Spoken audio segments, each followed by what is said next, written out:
का नाम क्या था? फैटमैन। ये कब गिराया गया था? तो 9 अगस्त 1945 को। कहाँ पे? तो नागासाकी। उनको बनाने वाले व्यक्ति का नाम था ओपेनहाइमर। देखिए उनको, ये अपने बनाए गए इस हथियार से खुश नहीं थे, दुखी थे कि मुझे इसको बनाना नहीं चाहिए था। इस इतना विध्वंसक हथियार ये बनेगा, इनको खुद नहीं पता था। इन्हीं का नाम था ओपेनहाइमर। हेलो दोस्तों, आशीष पब्लिकेशन के इस प्यारे चैनल में आप लोगों का स्वागत है। मैं बेबू कुमार आप लोगों को आज हिंदी का एक चैप्टर क्लास 10th का बिहार बोर्ड का पद्यखंड, पद्यखंड का मतलब कविता खंड, पद्यखंड। पद्यखंड का मतलब क्या होता है? कविता खंड, जिस खंड में आपको कविताओं के बारे में पढ़ना है। इसमें एक चैप्टर है जिसका नाम है हिरोशिमा। हिरोशिमा के राइटर जो है कवि सच्चिदानंद हीरानंद वात्स्यायन अज्ञे हैं। इनका पूरा नाम बहुत बड़ा है, इसलिए इनको छोटे नाम में, शॉर्ट फॉर्म में इनको क्या कहते हैं? अज्ञे। ये एक प्रयोगवादी कवि थे। प्रयोगवादी का मतलब क्या होता है? प्रयोगवादी का मतलब होता है जो निजी जीवन या ऐसे चीजों का वर्णन करे जो आपके सत्य घटना पर आधारित हो। इनका जन्म 7 मार्च 1911 में हुआ था। इनका जन्म 7 मार्च 1911 में हुआ था, कसैया, कुशीनगर, उत्तर प्रदेश में। 7 मार्च 1911। देखिए इनका मृत्यु क्या हो गया था? अप्रैल में। 4 अप्रैल 1987 में इनकी मृत्यु हो गई थी। जन्म कब हुआ था? 7 मार्च 1911 में। इनका जन्म स्थान क्या था? कसैया, उत्तर प्रदेश, कुशीनगर में। लेकिन ये इनका मूल निवास स्थान कहाँ था? पंजाब में, करतारपुर, पंजाब। इनकी माता का नाम था व्यंती देवी। माता का नाम इनका क्या था? व्यंती देवी, जो एक गृहिणी थी, हाउसवाइफ। माता का नाम इनका क्या था? व्यंती देवी। और इनके जो पिता थे उनका नाम था हीरानंद शास्त्री। ये एक पुरातत्ववेता थे। पुरातत्ववेता का मतलब क्या होता है? वैसे व्यक्ति जो जमीन के अंदर खुदाई करके वस्तुओं का अध्ययन करे कि वो कितना पुराना है, किस काल का है, आज से इसकी उत्पत्ति कब हुई थी, ये सारे चीज को जो वर्णन करता है उसको क्या कहते हैं? पुरातत्ववेता या पुरातत्व शास्त्री। सच्चिदानंद हीरानंद वात्स्यायन अज्ञे की प्रारंभिक शिक्षा इनके घर लखनऊ में हुई थी। उत्तर प्रदेश में इनका जन्म हुआ था और इनका जो पढ़ाई लिखाई था, प्रारंभिक शिक्षा, वो इनके घर लखनऊ पे हुई थी। आगे देखिए हम लोग क्या है। तो प्रारंभिक शिक्षा जब ये पढ़ लिए तो इसके बाद ये मैट्रिक की परीक्षा के पास किया। इनकी परीक्षा मैट्रिक की 1925 में हुई थी। कहां से? तो पंजाब में। बताए थे मूल निवास स्थान कहां था इनका? पंजाब। तो यहीं से इन्होंने क्या किया? मैट्रिक। कब? 1925 में। मैट्रिक के 2 साल बाद इन्होंने इंटर किया। कहां से? तो मद्रास। देखिए यहाँ पे मिसप्रिंट हो गया है, मद्रास में। मद्रास के फॉर्मन कॉलेज में।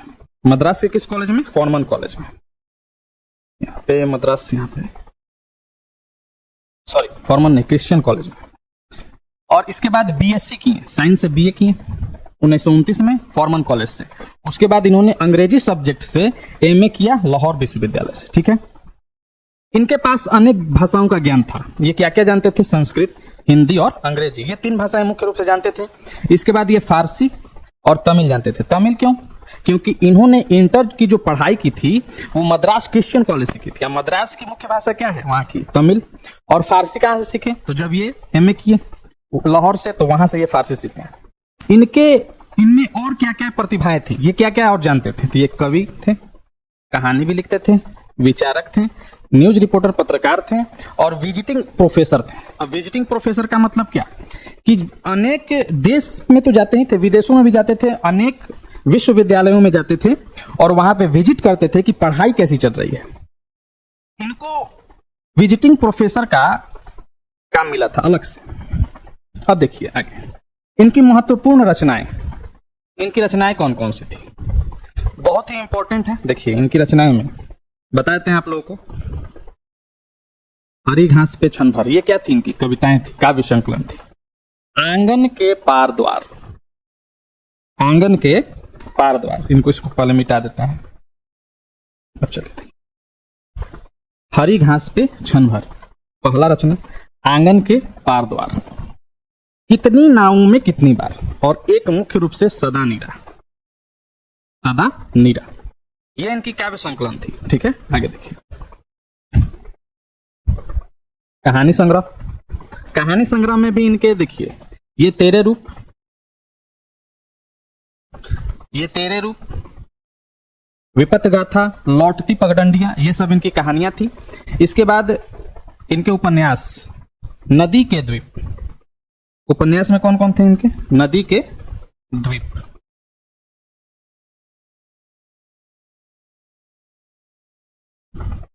नदी के द्वीप। यात्रा साहित्य इनका था अरे यायावर याद रहेगा, एक बूंद सहसा उछली मछली।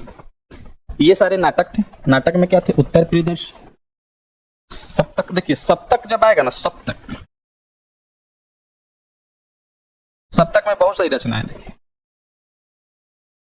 चार सप्तक, दूसरा सप्तक,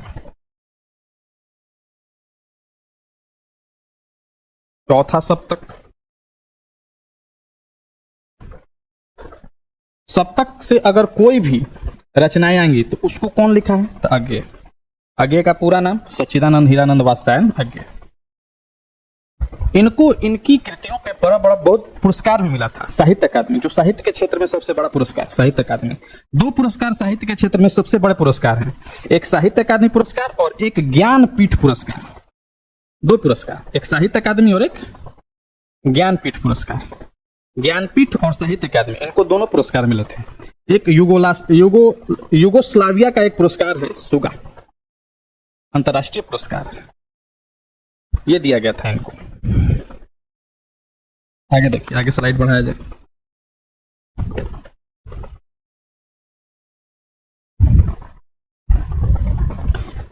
मुख्य बातें इस पाठ की। हिरोशिमा जो कविता है, इनकी कविता संग्रह सदानीरा से ली गई है। हिरोशिमा जो कविता है, इनकी कविता संग्रह कहां से ली गई है? तो सदानीरा से।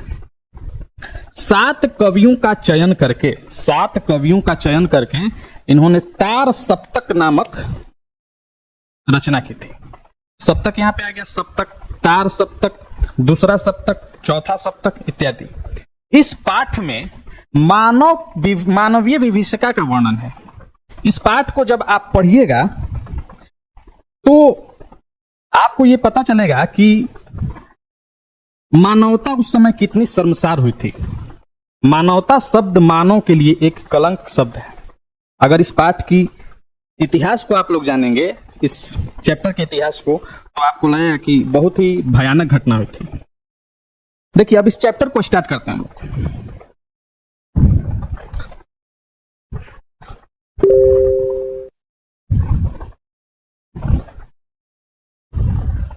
इस पाठ का नाम है हिरोशिमा। हिरोशिमा जापान में स्थित एक शहर है। हिरोशिमा जापान में स्थित क्या है? एक शहर है। हिरोशिमा जापान में स्थित क्या है? एक शहर है। इस शहर का द्वितीय विश्व युद्ध से बड़ा कनेक्शन है। देखिए द्वितीय विश्व युद्ध कब चला था? कब से कब तक? द्वितीय विश्व युद्ध 1939 से 1945 तक। इस विश्व युद्ध में अमेरिका और जापान एक दूसरे के विरोधी थे।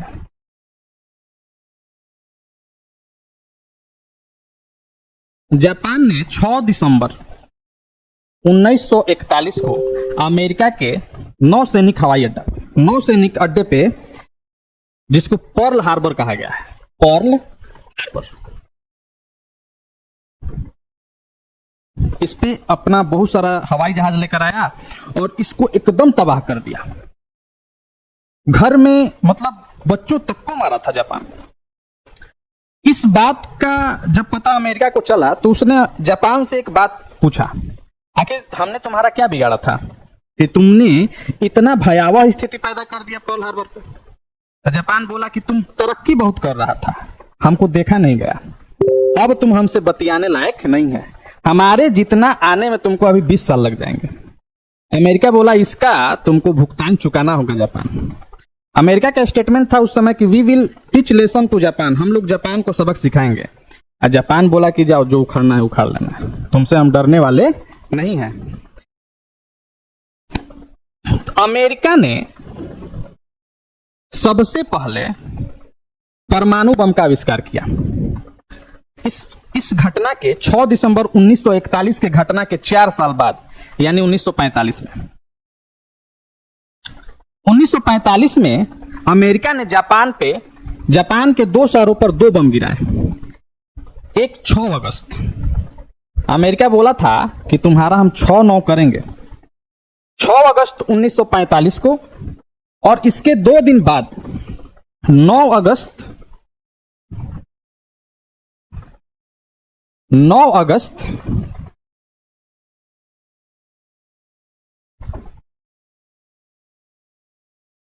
9 अगस्त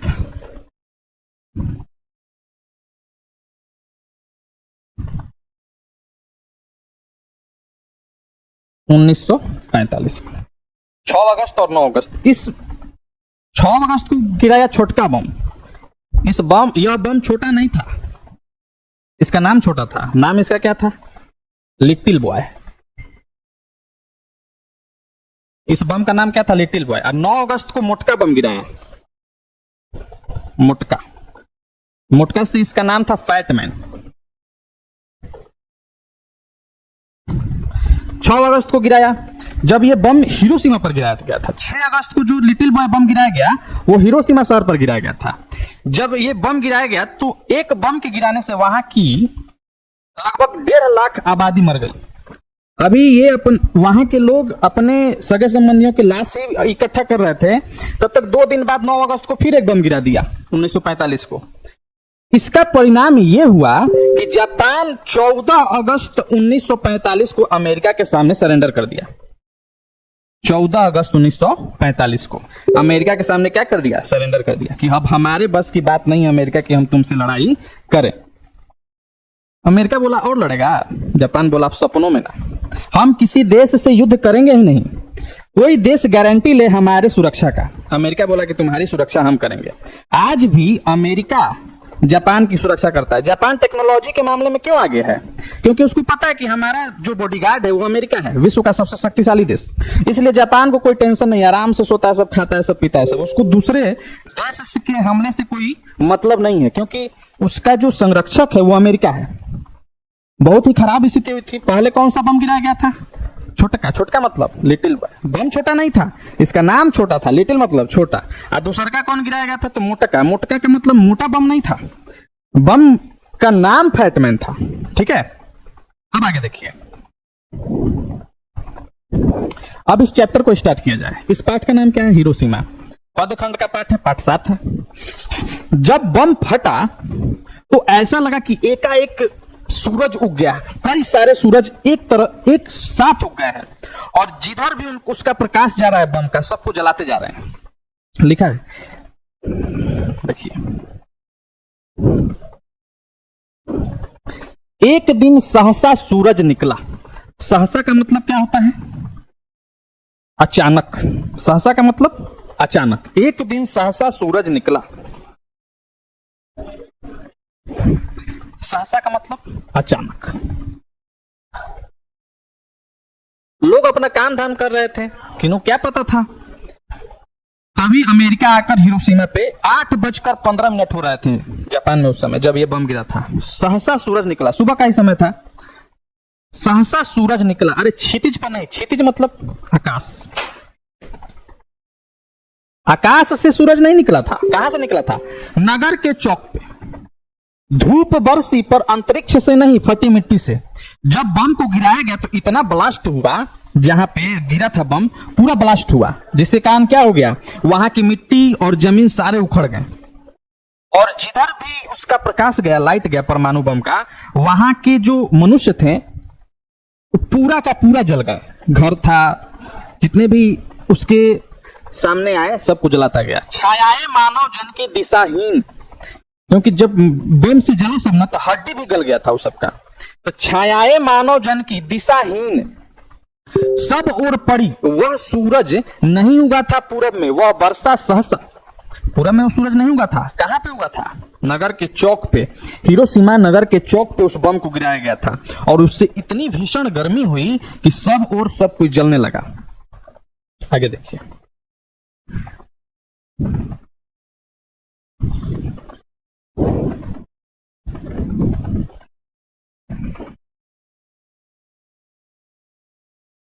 बीचों बीच नगर के, क्या कह रहा है? बीचों बीच नगर के काल सूर्य के रथ के पहियों कि जो अरे टूट कर बिखर गए हों दसों दिशा में। दिशा कितना, अब हम लोग से अगर पूछा जाए कि दिशा कितने होते हैं तो मुख्य रूप से 4 होते हैं, लेकिन दिशाएं 10 होती है। देखिए, ये हो गया उत्तर, ये हो गया दक्षिण, ये हो गया पूरब और ये हो गया पश्चिम। और इसकी जो ये सारी भी दिशाएं, ये हो गया उत्तर पूर्व, ये हो गया उत्तर पश्चिम, ये हो गया दक्षिण पश्चिम, ये हो गया दक्षिण पूर्व, और एक आसमान और एक धरती, 10 दिशा। जब सूरज उगता है तो हमारे धार्मिक मान्यता के अनुसार सूरज एक रथ पर सवार होकर आते हैं, उनके 7 घोड़े हैं, और उसी 7 घोड़े के रथ पे सूर्य अपना निकलते हैं और दुनिया में प्रकाश अपना फैलाते हैं। तो उस समय बोल रहा है कि प्रकाश तो सूर्य का था ही नहीं। ऐसा लग रहा था कि जो सूर्य भगवान का रथ का पहिया है, उसका जो जिस पे रथ नचता है, उसका अरा टूट के बिखर गया हो और प्रकाश सभी जगह इधर उधर फेंक रहा है।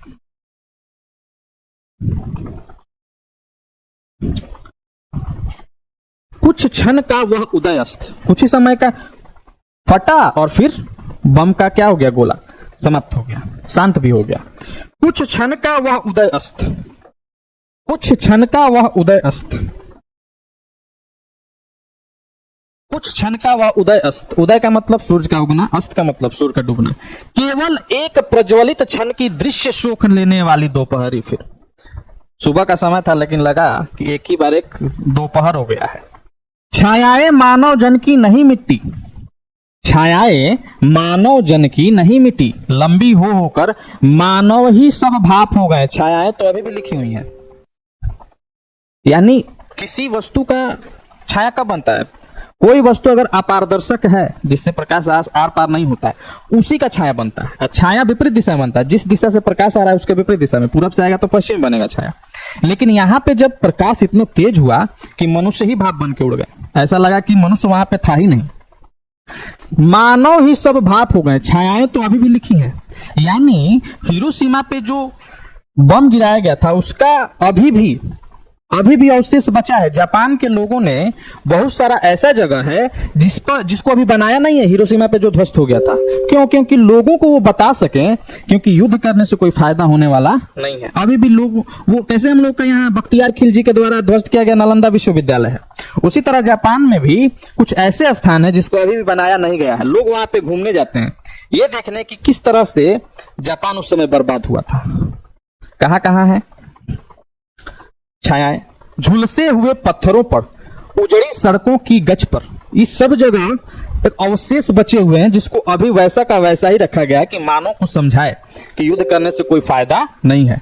मानव का रचा हुआ सूरज, यहां पे देखिए, मानव का रचा हुआ सूरज का मतलब क्या? मानव का रचा हुआ सूरज का मतलब क्या? परमाणु बम। ये सूरज भगवान नहीं बनाए थे, ये सूरज को मनुष्य बनाया था। मानव का रचा हुआ सूरज का मतलब क्या? परमाणु बम।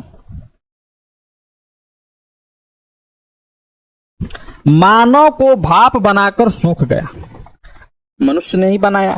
किसका विनाश हुआ? मनुष्य का ही।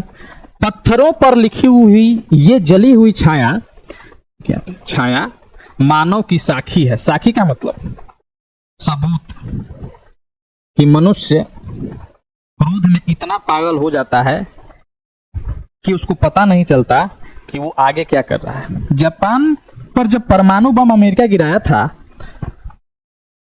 तो जापान पर इस किए गए कार्य से अमेरिका को पछतावा हुआ था, लेकिन पछतावा करने से क्या फायदा?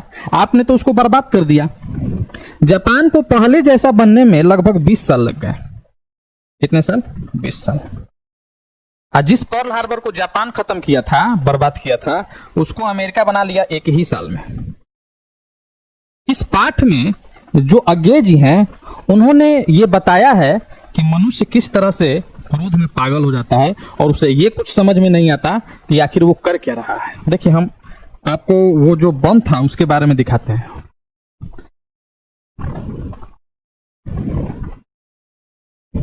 देखिए, यही वो बम था। इसका नाम क्या है? Little boy. इस बम का नाम क्या है? Little boy. यही पहला बम गिरा था, परमाणु बम। यही वो बम था, लिटिल बॉय। इस बम का नाम क्या था? Little boy. इस बम को कब गिराया गया था? 6 अगस्त 1945 को। कहाँ पे? हिरोशिमा पे। और दूसरा बम देखिए, देखिए फैटमैन, ये वो बम है ट्रक पे, ठीक है। इस बम का नाम क्या था? फैटमैन। इस बम का नाम क्या था? फैटमैन। ये कब गिराया गया था? तो 9 अगस्त 1945 को। कहाँ पे? तो नागासाकी में। ये दूसरा बम था। और इन दोनों बम को बनाने वाले व्यक्ति का नाम था ओपेनहाइमर। देखिए उनको, जब बम का परीक्षण हुआ, पहले कोई बम कितना विनाशक होता है उसका पहले परीक्षण किया जाता है, डायरेक्ट उसको यूज नहीं किया जाता है। उस बम का जब परीक्षण हुआ था तो इन्होंने क्या कहा कि मैंने एक ऐसा हथियार बना दिया है जो एक दिन अगर इसको हम लोग प्रयोग में ला दे तो विश्व का सर्वनाश कर देगा। ये अपने बनाए गए इस हथियार से खुश नहीं थे, दुखी थे कि मुझे इसको बनाना नहीं चाहिए था। इस इतना विध्वंसक हथियार ये बनेगा, इनको खुद नहीं पता था। इन्हीं का नाम था ओपेनहाइमर। इन्होंने ही परमाणु बम का आविष्कार किया था। अब देखिए, जापान का एक जगह है जिसका नाम है जनबाकू गुम्मद। इसको ऐसा ही रख दिया गया। ये एक टूरिस्ट प्लेस है जापान का। यहाँ पे लोगों को इसलिए ले जाया जाता है ताकि पता चले, और इसको बनाया नहीं गया। ऐसा नहीं है कि जापान इसको बनाने में सक्षम नहीं है, सक्षम है, लेकिन बनाया नहीं है। क्यों? क्योंकि उसको पता है कि ये एक सबूत है जिसको लोगों को दिखा के समझा सकें कि युद्ध से किसी का फायदा नहीं होने वाला है। आज के लिए इतना ही। आप लोग से फिर मुलाकात होगी अगले क्लास में इसके क्वेश्चन आंसर के बाद। तब तक के लिए